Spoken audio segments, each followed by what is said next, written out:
Assalamualaikum warahmatullahi wabarakatuh. Waalaikumsalam warahmatullahi wabarakatuh. Bismillahirrahmanirrahim. Alhamdulillahilladzi ja'ala al-'ida li'ibadihi al-mu'minin wa khatama bihi shahra as-siyama lil-mukhlisin وجعل في طاعته عز الدنيا والآخرة للطائعين وفي معصيته ذل الدارين للعاصين والصلاة والسلام على أشرف الأنبياء والمرسلين وعلى آله وأصحابه المجاهدين الطاهرين أما بعد. Saudara-saudara kaum muslimin rahimakumullah, ketika matahari akhir Ramadan tenggelam di kaki langit sebelah barat dan malam 1 Syawal datang merayapi bumi, maka berubahlah segenap perasaan kita. Duka berganti suka, sedih lenyap datang gembira. Kita kumandangkan kegembiraan dan kebahagiaan ini melalui ucapan takbir dan tahmid yang menggema bersaut-sautan dari rumah yang satu ke rumah yang lain, dari masjid yang satu ke masjid yang lain, bahkan dari kampung yang satu ke kampung yang lain. Pertanda rasa syukur kita yang tiada terhingga kehadirat Allah yang Maha Esa dan Maha Kuasa. Selama Ramadan, sebulan penuh lamanya kita telah menempuh satu perjuangan yang sangat berat. Lebih berat daripada perjuangan mengangkat senjata menghancurkan musuh yang nyata. Lebih berat daripada perjuangan dengan hanya mengorbankan sebagian kecil dari harta yang kita miliki. Itulah perjuangan mengendalikan nafsu, menghadapi musuh yang tidak nampak oleh pandangan mata zahir, tetapi yang justru berada di dalam diri kita masing-masing. Kita kibarkan panji-panji kemenangan dan bendera kejayaan melalui ucapan takbir dan tahmid tadi, pertanda rasa syukur kita setelah sebulan berpuasa, melatih diri, membina takwa, mengharap ridho. Banyak di antara kita umat Islam terlalu berpegang kepada kulit luar saja di dalam merayakan Idul Fitri atau Lebaran ini. Kita ukur Lebaran itu dengan pakaian baru, baju baru, sepatu baru, dan sebagainya. Padahal kegembiraan paling utama di dalam merayakan Idul Fitri itu tidak lain oleh karena kegembiraan kembali kepada fitrah, bersih, suci, seperti bayi baru dilahirkan oleh ibunya. Tidak berdosa kepada Allah lantaran sudah dibersihkan oleh pelaksanaan ibadah kita sepanjang bulan Ramadan. Oleh karena itu, hakikat daripada merayakan Lebaran tidak hanya sekedar terletak pada pakaian dan baju yang serba baru, tapi lebih kepada jiwa yang baru, yang ditempa, digojlok dan dibina oleh pelaksanaan ibadah puasa sepanjang bulan Ramadan. Berhasilkah ibadah itu kita laksanakan? Akan banyak bergantung dan terlihat kepada tingkah laku kiprah kehidupan kita sesudah bulan Ramadan. Lalu apa yang kita lakukan di malam pertama Syawal ini setelah ditinggalkan oleh bulan Ramadan, memasuki hari raya Idul Fitri? Pertama, kewajiban mengeluarkan zakat fitrah. Yang wajib mudhayyaqnya itu berlaku sejak terbenam matahari akhir Ramadan sampai sebelum orang kembali dari melakukan solat Idul Fitri. Kita memahami bahwa salah satu fungsi puasa merupakan pendidikan untuk menanamkan kepekaan sosial yang pada gilirannya akan menumbuhkan kesetiakawanan sosial. Dengan ikut merasakan lapar dan haus, kita mengerti bagaimana tidak enaknya penderitaan orang-orang miskin, saudara-saudara kita yang mengalami kesulitan. Di situ tersentuhlah hati untuk hidup tidak hanya bagi kepentingan diri sendiri saja, tapi mau melihat, membantu, menolong mereka yang benar-benar memerlukan pertolongan.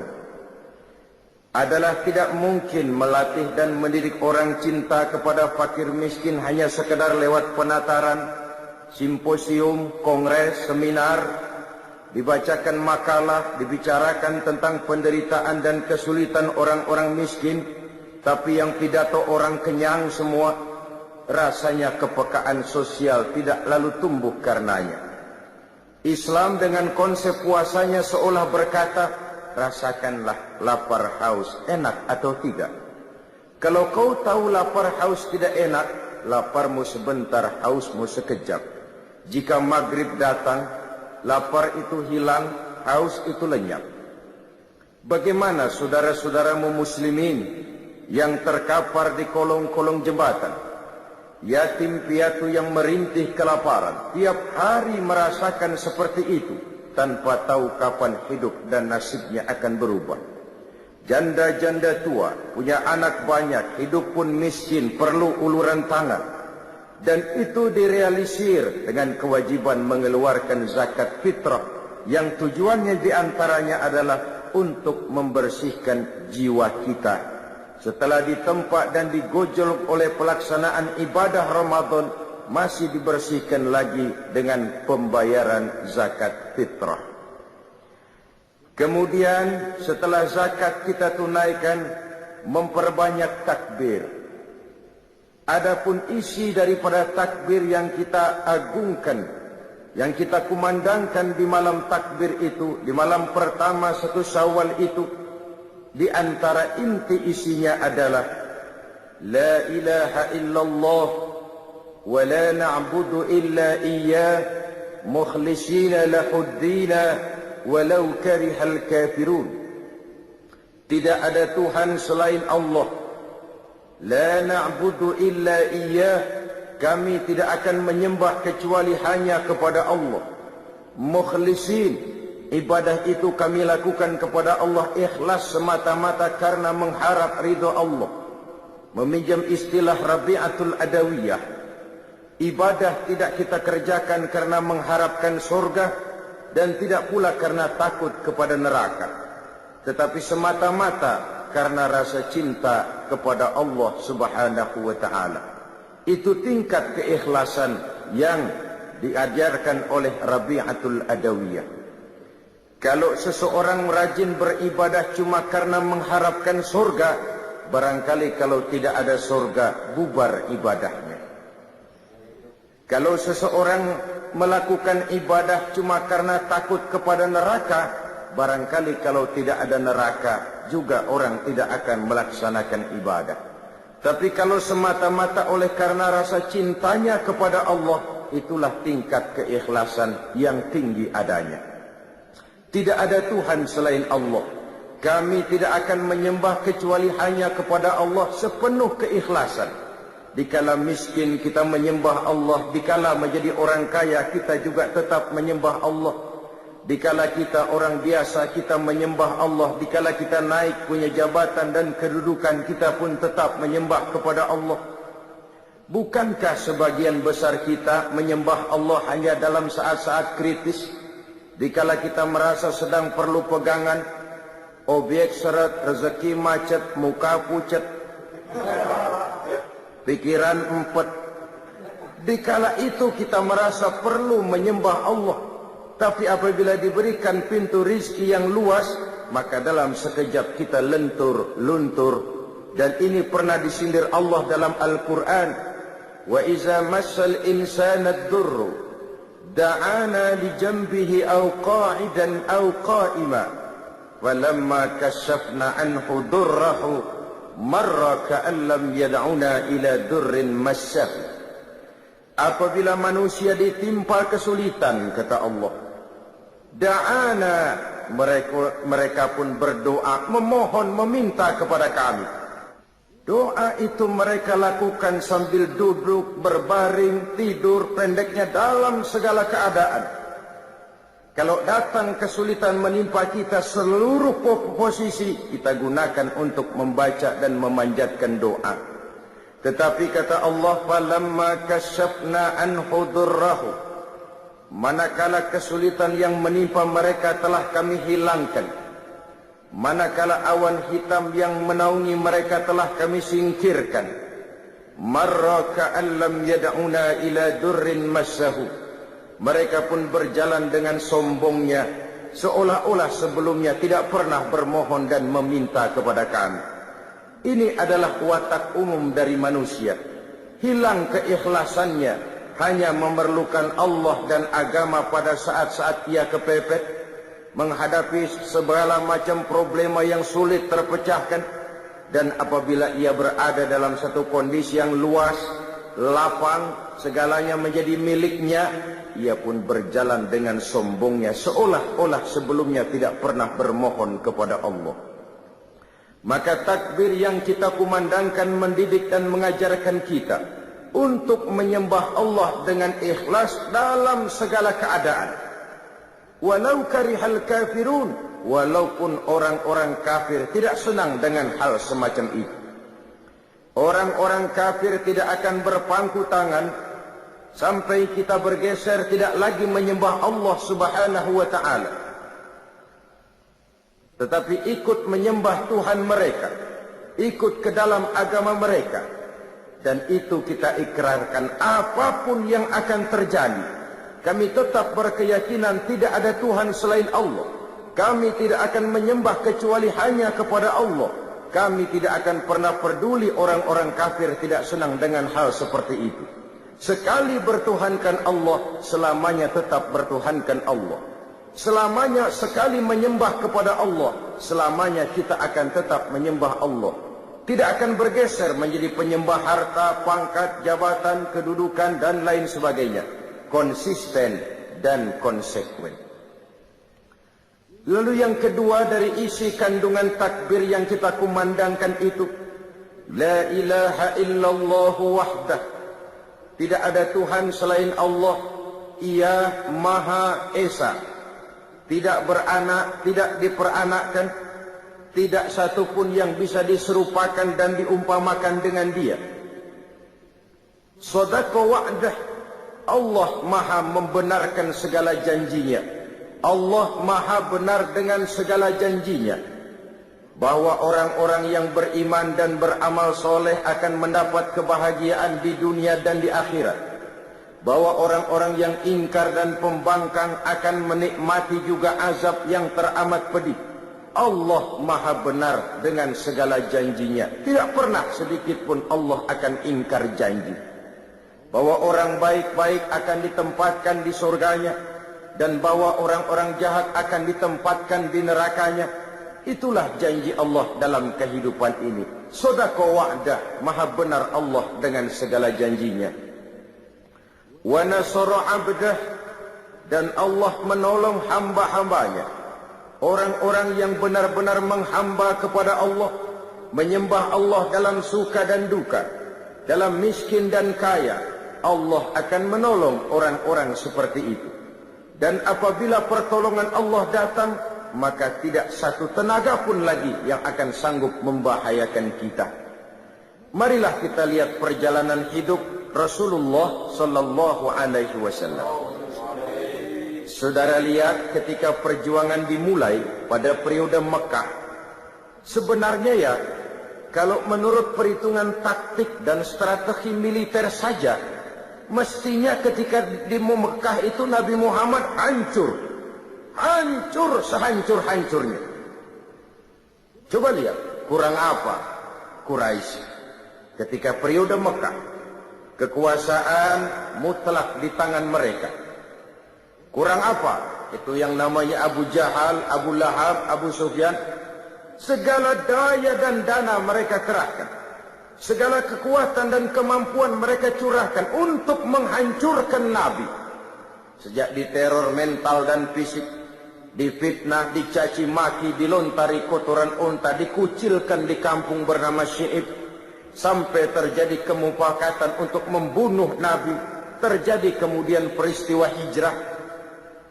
Kalau menurut perhitungan otak mestinya hancur, ternyata tidak hancur.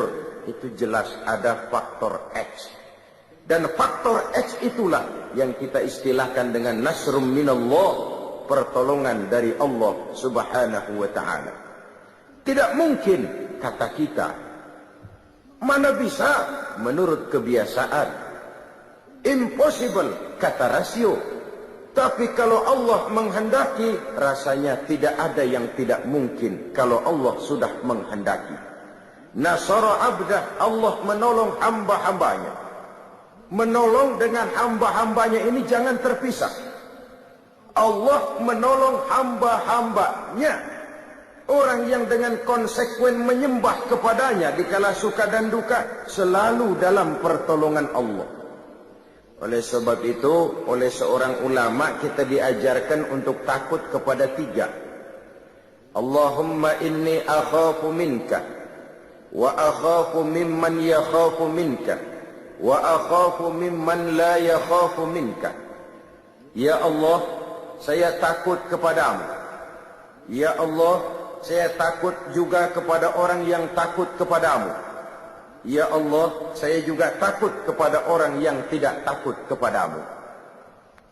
Orang yang takut kepada Allah, kita takuti orang seperti itu. Kenapa? Orang yang takut kepada Allah, dia dekat dengan Allah. Orang seperti ini selalu ditolong Allah. Dia kalau kita sakiti memang tidak mungkin melawan. Barangkali akan lebih banyak mengalah. Tapi Allah akan menolongnya. Artinya kalau orang yang takut kepada Allah itu kita takut apanya? Kita takut kualatnya. Takut kepada Allah. Takut juga kepada orang yang takut kepada Allah. Yang ketiga, kita juga takut kepada orang yang tidak takut kepada Allah. Takut apanya? Takut sialnya. Sialnya itu yang bakal nular. Orang kalau sudah tidak takut kepada Allah, tidak ada norma. Orang yang seperti ini mengundang murka Allah. Kalau Allah murka, bencana datang. Kalau bencana datang, kesulitan tidak hanya menimpa orang-orang jahat. Orang-orang yang baik pun akan terkena juga jadinya.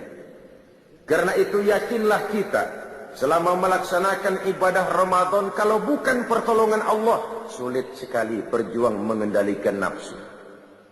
Kalau bukan karena pertolongan Allah, sulit menahan lapar dan haus di tengah dikeliling kita banyak makanan dan minuman. Kalau bukan karena pertolongan Allah, berat melaksanakan solat tarawih, mengeluarkan zakat dan lain sebagainya. Nasara abda, Allah maha menolong hamba-hambanya. Wa a'azza jundah, dan Allah memuliakan tentaranya. Siapa sih tentara Allah? Setiap orang yang berjuang dan membela agama Allah, itulah tentara Allah. Ikhlas karena Allah semata-mata. Saudara memakmurkan majelis taklim, ikhlas untuk izul Islam wal muslimin, saudara adalah tentara Allah. Saudara menyemarakkan syiar dakwah dan Islam, ikhlas karena Allah, saudara adalah tentara Allah. Saudara tersinggung apabila agama kita ini dihina orang, dicaci maki orang, diancam orang, saudara juga adalah tentara Allah. Kita memang di zaman sekarang tidak menghadapi perang Badar seperti halnya di zaman Rasul. Kita tidak menghadapi perang Uhud, Khandaq, Khaybar dan lain sebagainya. Kita tidak berhadapan dengan ujung tombak, ujung panah, ujung pedang. Tapi perang yang kita hadapi di zaman ayeuna, di zaman sekarang ini, tidak lebih ringan dari Badar di zaman sahabat, dari Uhud, dari Khaybar, dari Khandaq. Kita tidak menghadapi ujung padang, ujung tombak, ujung panah. Yang kita hadapi sekarang adalah perang ideologi, perang keyakinan, perang akidah, yang jikalau kita kalah, kita sekarang memang masih beriman. Kita sekarang memang masih muslim. Tapi anak-anak kita, generasi-generasi yang akan datang, yang akan hidup 5, 10, 15, 30 tahun yang akan datang. Wallahu a'lam. Allah maha benar dengan segala janjinya. Allah pasti akan menolong tentaranya. Sejarah sudah membuktikan. Berulang kali terjadi pertempuran dalam sejarah perkembangan Islam. Dan jangan lupa, perang dalam Islam bukan untuk memaksakan dan mengembangkan agama. Islam tidak pernah dikembangkan dengan ujung pedang. Perang dalam Islam adalah perang untuk membela keyakinan dari cercaan, tekanan, dan hinaan pihak luar. Pada awal tahap pengembangan Islam, tidak hanya sekedar perang Uhud, hampir dalam setiap pertempuran, jumlah tentara Muslim selalu lebih kecil dari tentara-tentara kafir yang dihadapinya. Entah kemenangan bisa mereka raih, entah keberhasilan bisa mereka capai. Kenapa? Pada satu sisi, a'azza junda, Allah memuliakan tentaranya. Pada sisi lain, nilai keikhlasan mereka pada saat itu benar-benar izzul Islam wal muslimin, untuk kehormatan dan kejayaan Islam serta umatnya.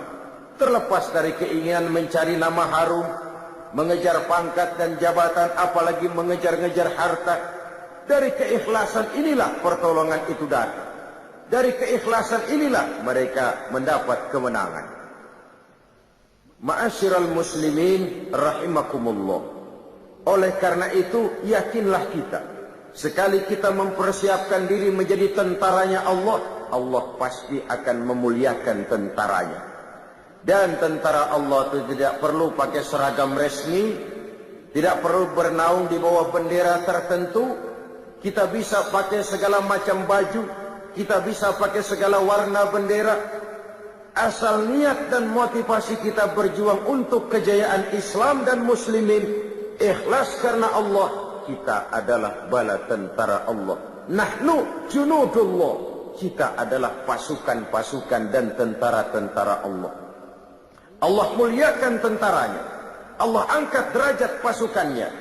Wa hazamal ahzaba wahdah, dan Allah mengikat golongan-golongan, partai-partai, kelompok-kelompok menjadi satu. Kalau Allah menghendaki, mudah saja. Karena memang umat Islam ini adalah satu umat yang satu, yang sudah diikat dengan akidah. Bukan soal dari manapun orang datang, apapun warna kulitnya, bahasa apapun yang dipakainya. Saya adalah saudara, saudara adalah saya. Menghina saudara sama dengan menghina saya. Menyakiti saudara juga berarti adalah menyakiti saya. Kita adalah satu badan.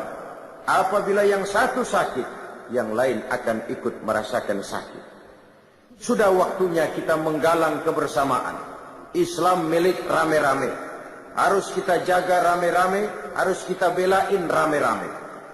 Muslim boleh dibungkus oleh baju tentara. Muslim boleh dibungkus oleh baju polisi. Muslim boleh dibungkus oleh baju pejabat, dokter, teknokrat, seniman, artis, pengusaha, konglomerat, and all profession.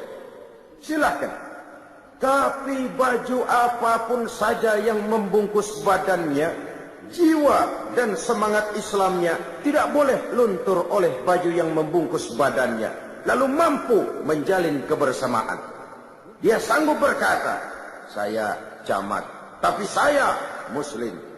Saya jaksa, tapi saya Muslim. Saya polisi, tapi saya Muslim. Saya gubernur, tapi saya Muslim. Dia bangga dengan nilai keislamannya. Sekarang kan umumnya terbalik orang ngomong. Iya, Islam sih Islam, tapi kan gua kan camat. Iya, Islam sih Islam, tapi gua kan jaksa, gua kan bupati. Terbalik. Saya bupati, tapi saya Muslim. Mau apa? Saya polisi, tapi saya Muslim. Mau apa? Baju boleh berbeda, lambang dan bendera boleh beraneka warna, kaos dan jaket silakan tidak seragam. Tapi jikalau Muslimlah kita adalah satu badan.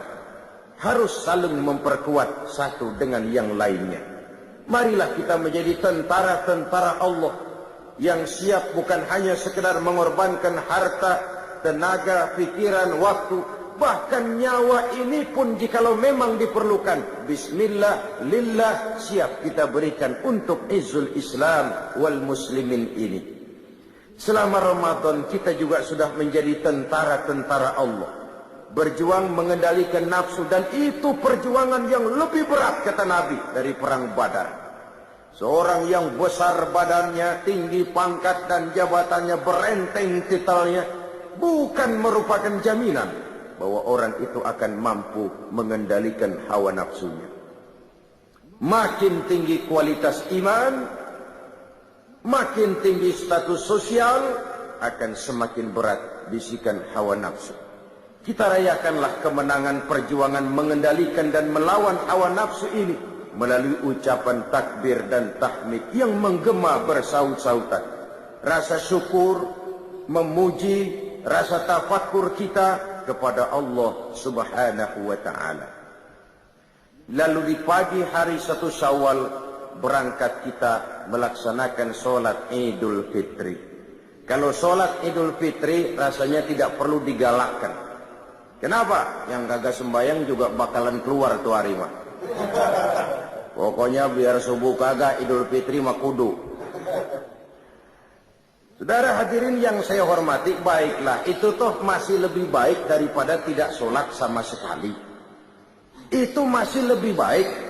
Sama saja ada orang berkata, Pak, bagaimana seseorang puasa tapi tidak mengerjakan sholat?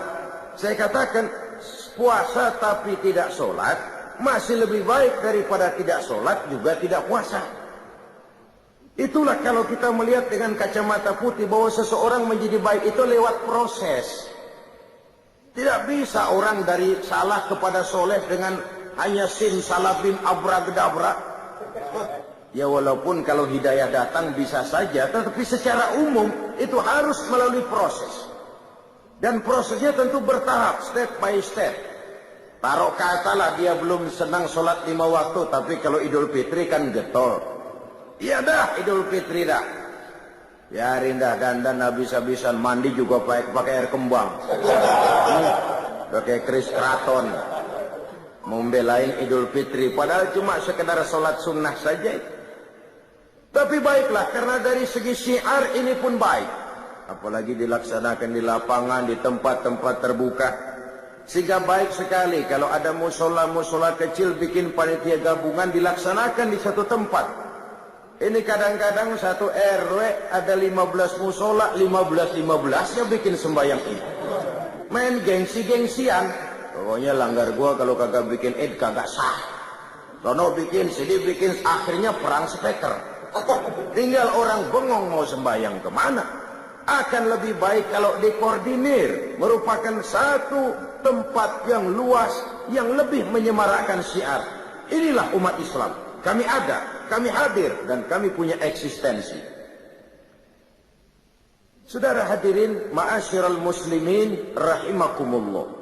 Kita laksanakan sholat Idul Fitri di awal hari pertama pada bulan Syawal itu. Disinilah kebahagiaan itu mencapai puncaknya. Dan apabila sholat Idul Fitri itu sudah selesai, maka bubarlah kita untuk bersilaturahmi dengan sesama saudara-saudara kita. Apa yang kita lakukan setelah usai sholat Idul Fitri? Bermaaf-maafan di antara sesama kita. Kenapa itu kita lakukan? Sebab dengan pelaksanaan ibadah Ramadan, bersihlah diri kita di hadapan Allah.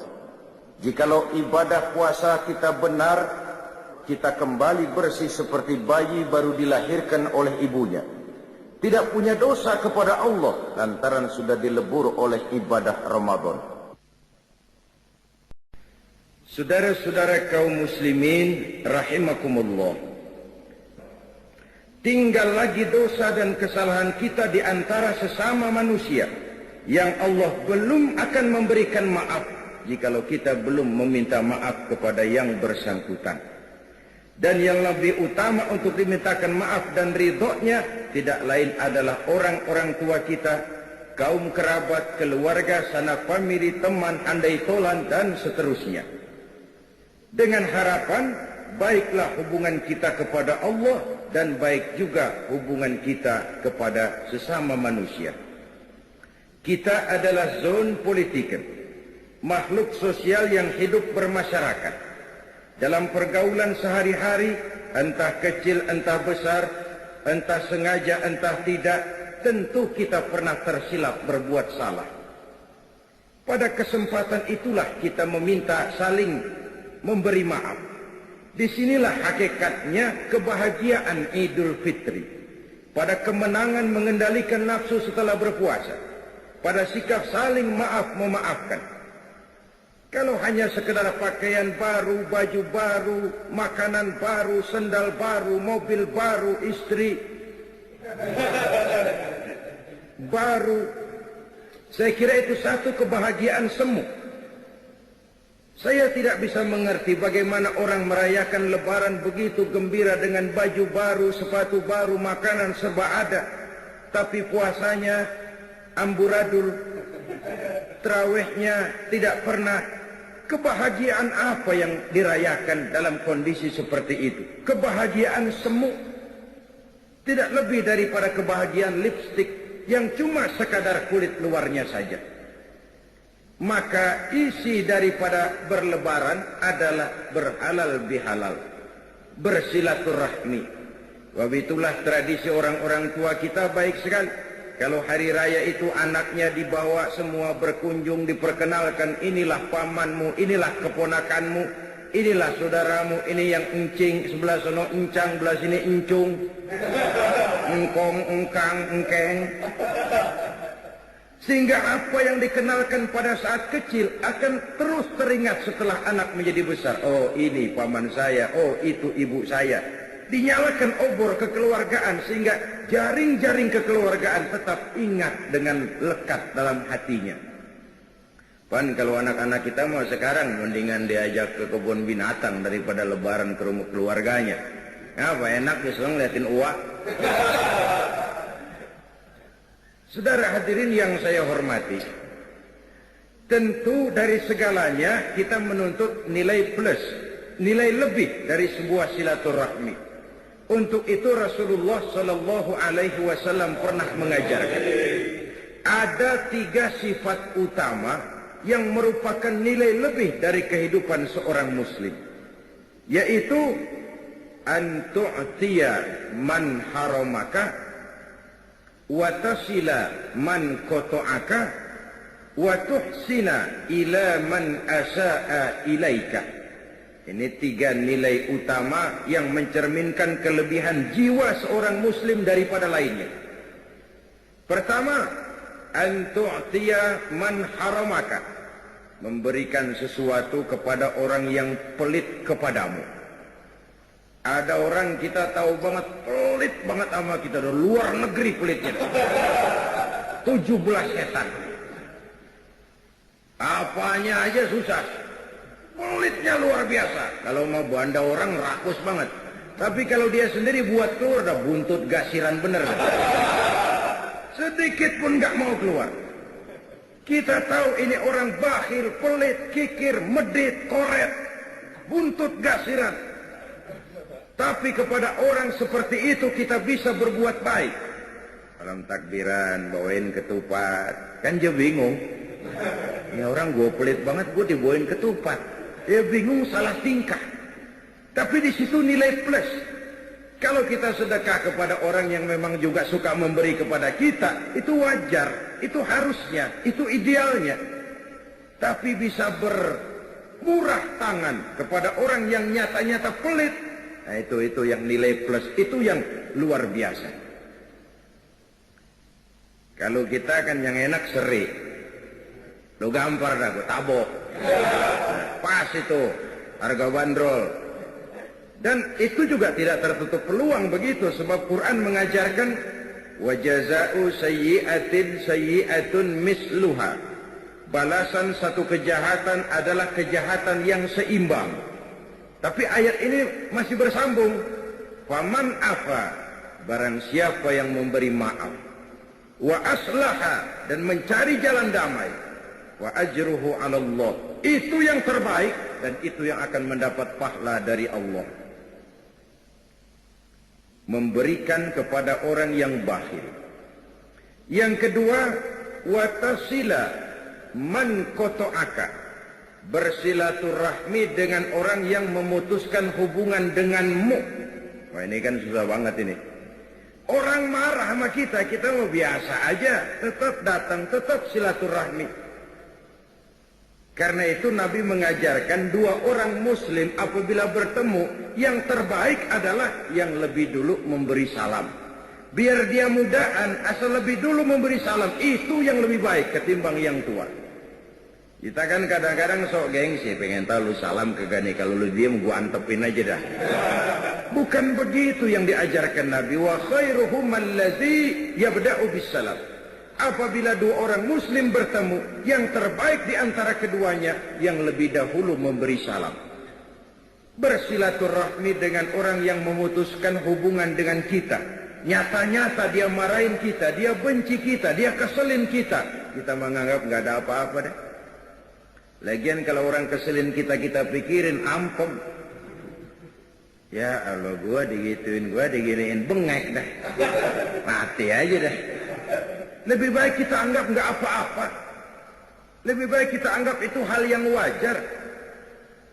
Ya, hidup seakan-akan nggak punya musuh, itu memang berat. Walaupun nyata sekali banyak orang yang memusuhi kita tanpa alasan yang benar, tapi disitulah kelapangan jiwa itu. Keluasan hidup ini. Hidup akan lebih banyak bergantung kepada bagaimana cara kita mengatasinya kok. Satu persoalan yang kecil kalau kita anggap dia besar, kita gede-gedein, lah jadi gede. Tapi satu persoalan yang besar kalau kita hadapi dengan tenang, tegar, insya Allah tidak akan membawa dampak yang tidak kita inginkan.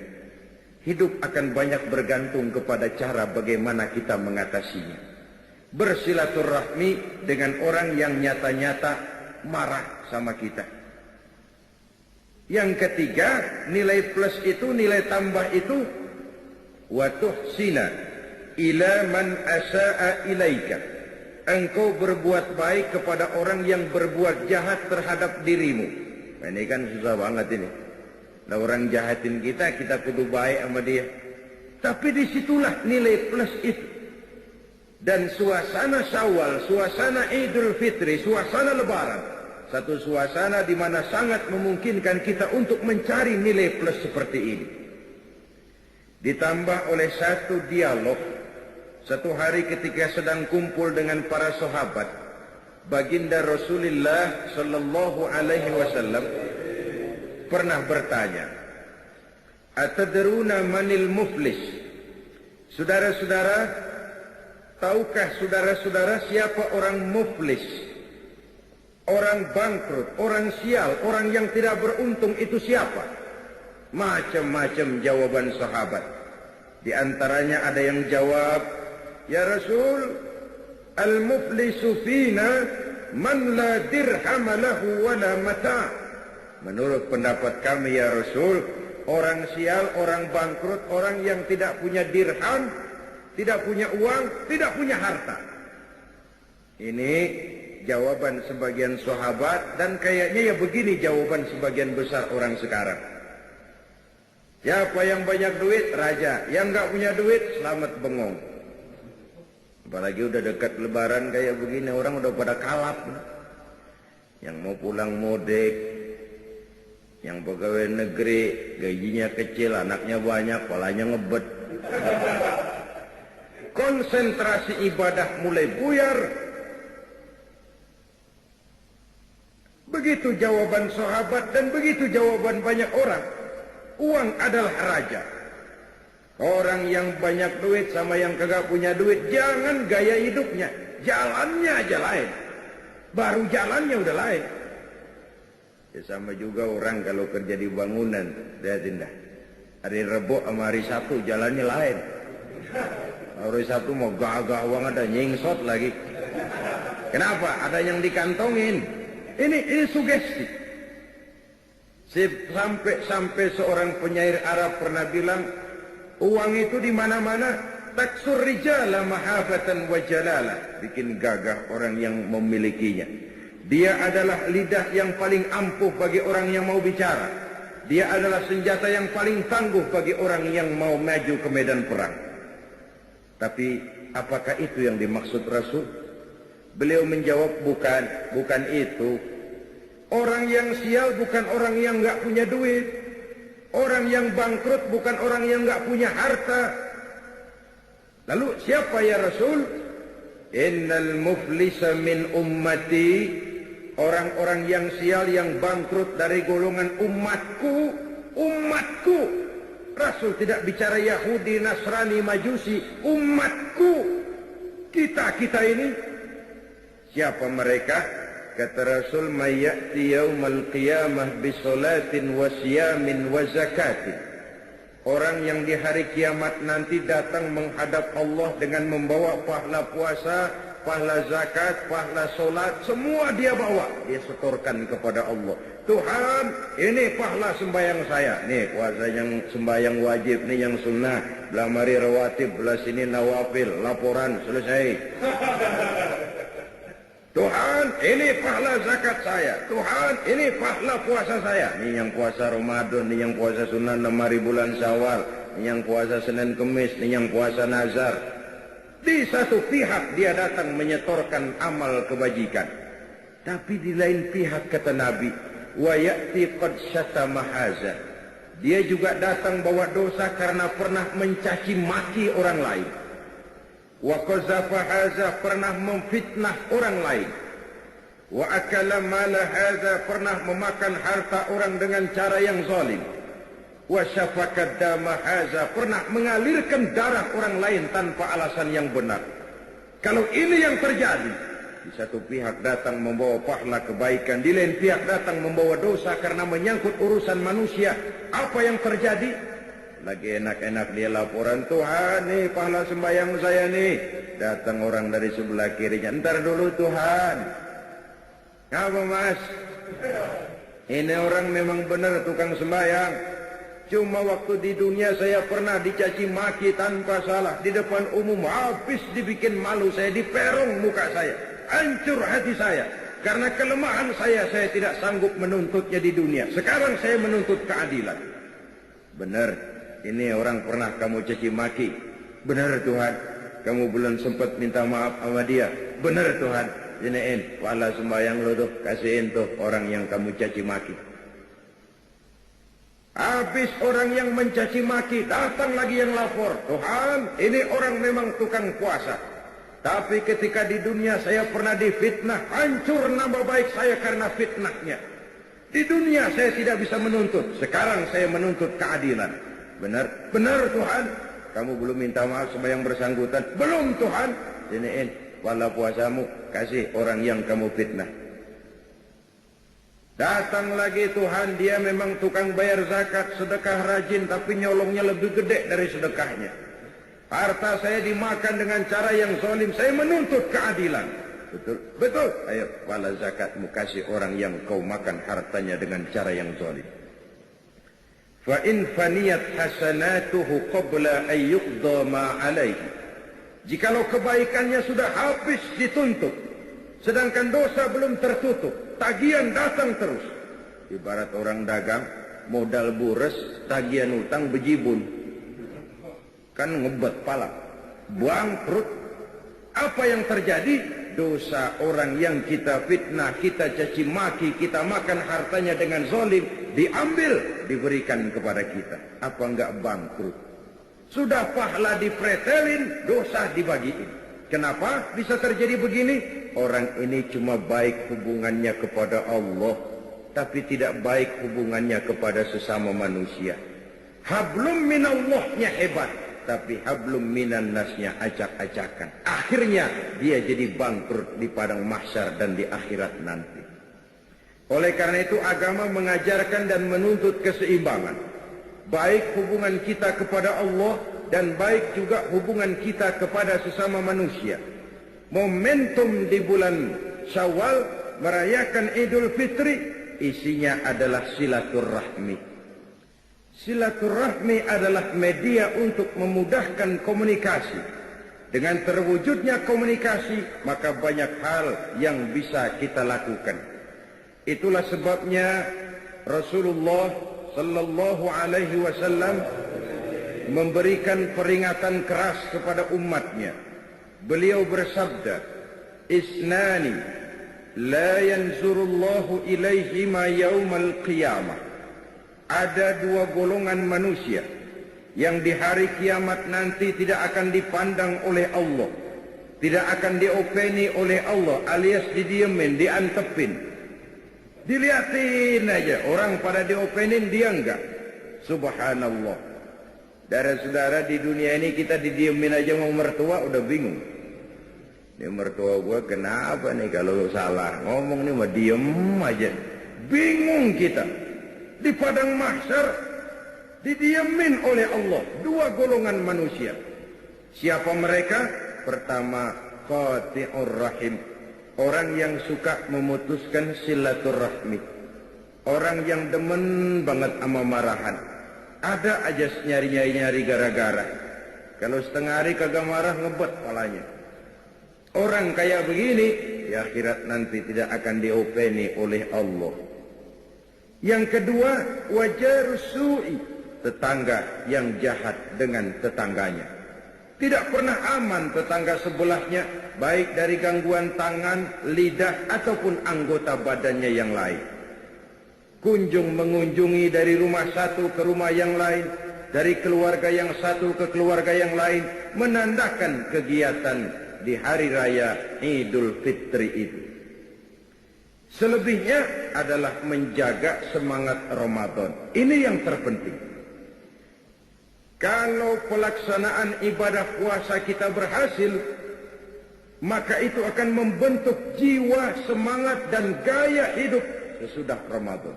1 bulan mewarnai 11 bulan. Kan begitu. Kita sering terjebak kepada rutinitas ritual. Solat kita tidak mewarnai gerak hidup kita antara solat ke solat. Apa yang kita kerjakan antara subuh dengan zuhur tidak diwarnai oleh subuh kita. Haji tidak menyebabkan wawasan kita makin bertambah. 4-5 kali mondar-mandir Jakarta Mekah pergi haji, tapi piciknya tetap macam katak di bawah tempurung. Wawasannya tidak lalu terbuka walaupun dia sudah melihat Islam dalam skala yang makro.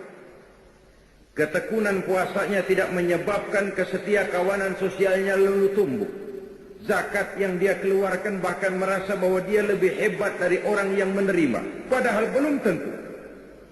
Kita mengeluarkan zakat, hakikatnya hanya melaksanakan satu ibadah. Tidak berarti bahwa yang mengeluarkan zakat merasa diri lebih hebat dari yang menerima. Tidak berarti begitu. Oleh karenanya, bagaimana kita menjaga dan memelihara semangat Ramadan di luar Ramadan. Jangan selesai Ramadan malah merdeka. Ramadan rajin ke masjid, selesai Ramadan bubar ke masjid. Tinggal masjid sepi, apalagi subuh, imam doang berdua tikar. Ramadan kita rajin membaca Al-Quran, selesai Ramadan, selesai baca Qurannya. Menjaga dan memelihara semangat yang telah ditempa dan digojlok oleh pelaksanaan ibadah Ramadan. Apa di antaranya? Kemampuan mengendalikan diri.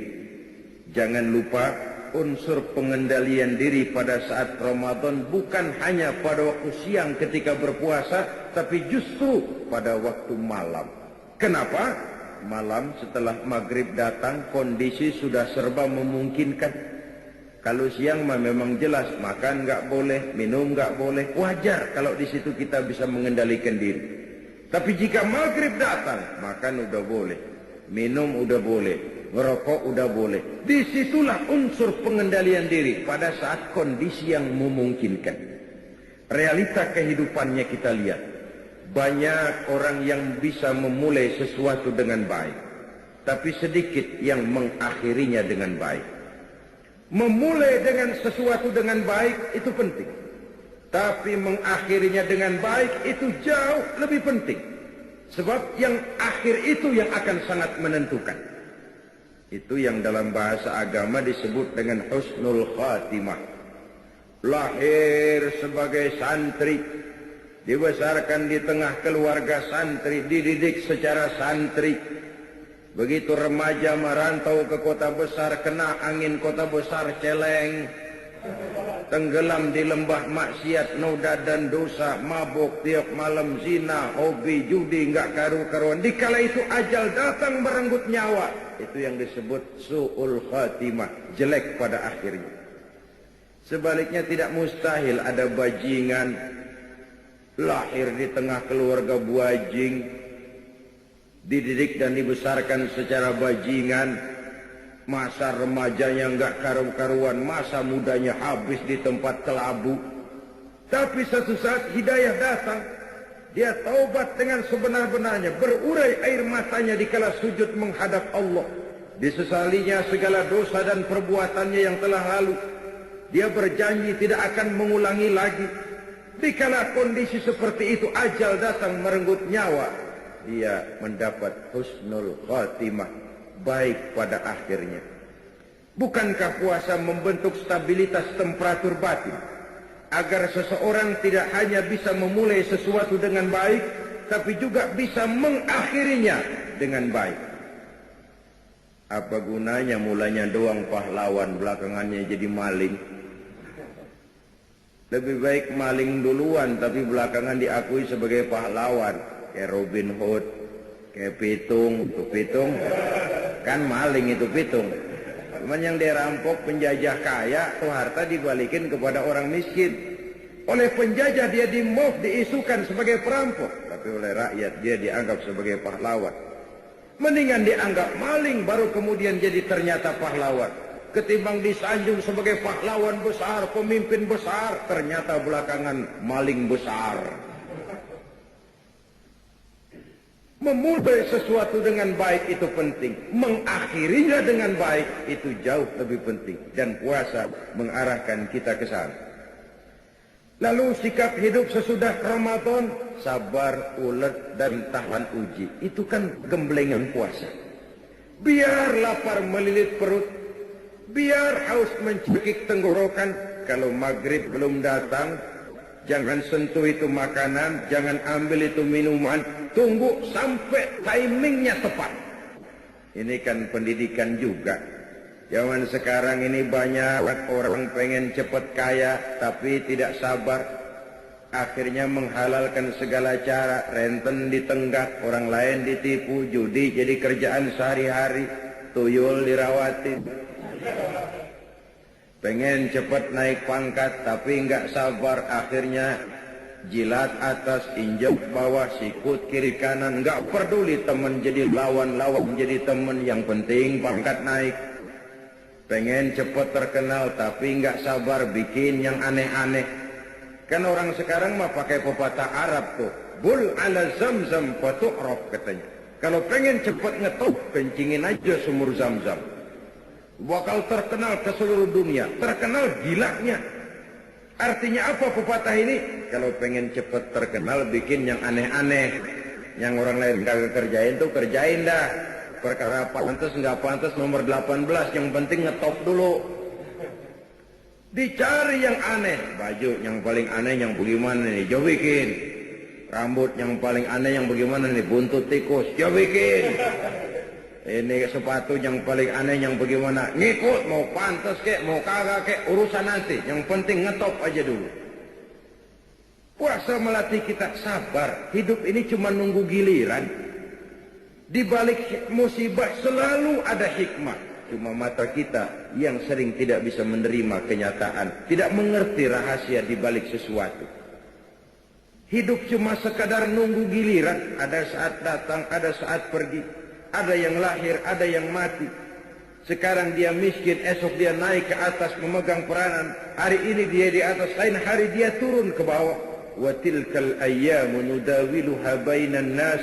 Hari itu kami putar di antara manusia. Hidup beredar seperti roda pedati.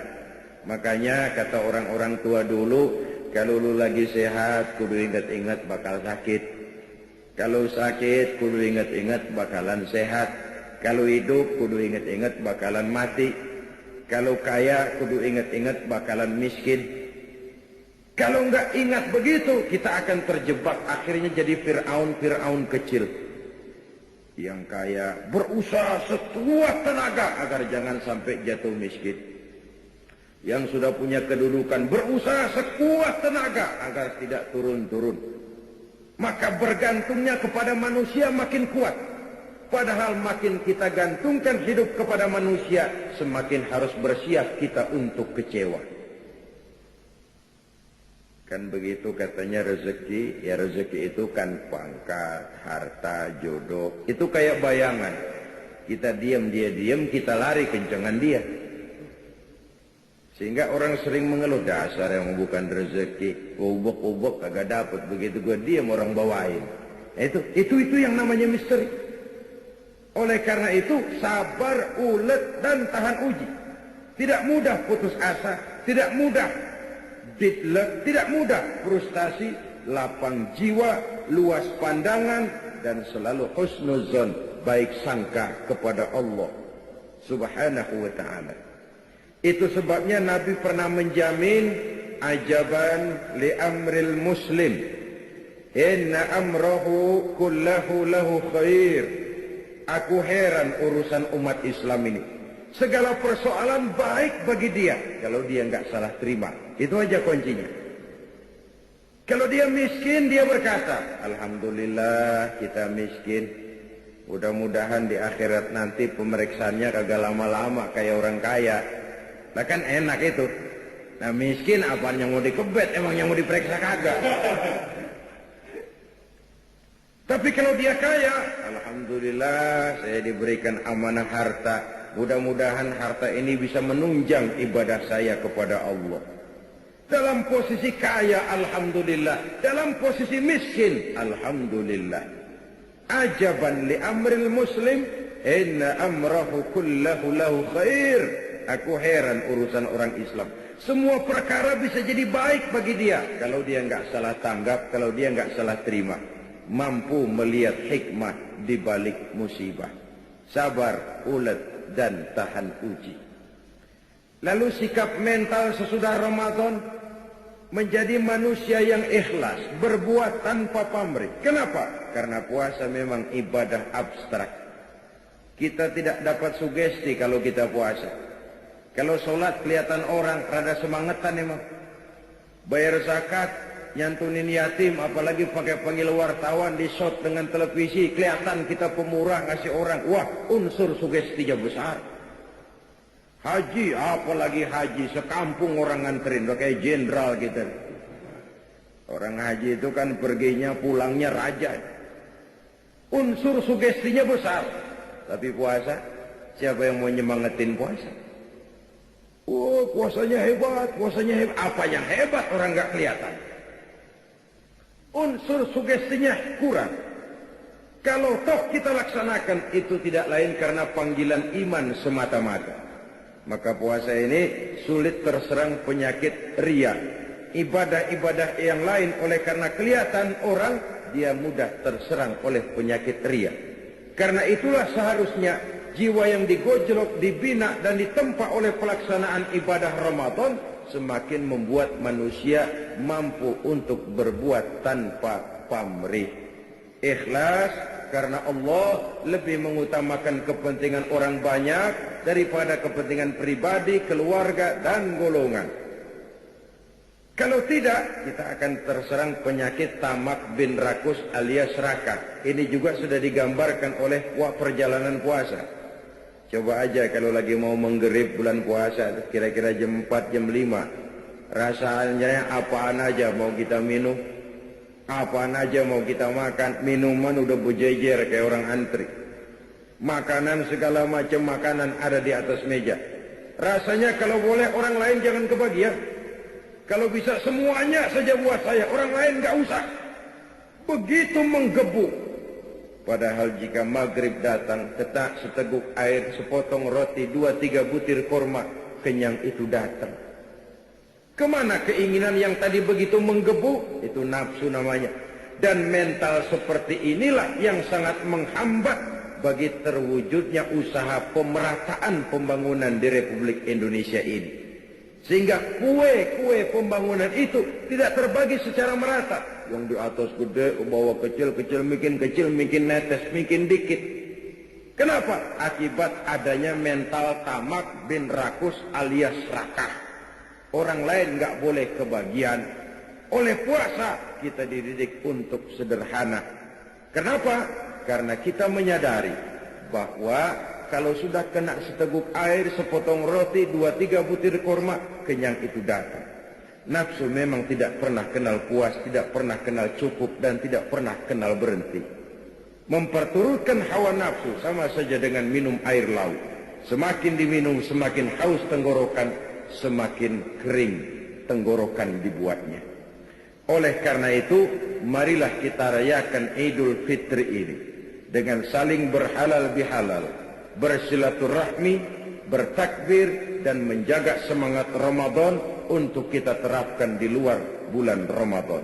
Semoga arah hidup kita makin lurus dan jiwa semangat perjuangan kita dijaga dan dipelihara oleh Allah Subhanahu wa taala, dan akhirnya kita termasuk dalam golongan minal aidin al faizin, orang yang kembali kepada fitrah dan beruntung lantaran telah berhasil berjuang mengendalikan hawa nafsu setelah berpuasa sebulan penuh di bulan Ramadan.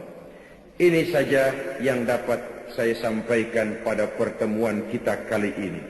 Terima kasih banyak atas segala perhatian. Mohon maaf atas segala kekurangan. Jumpa lagi pada pertemuan lain, insyaallah. Usikum wa nafsi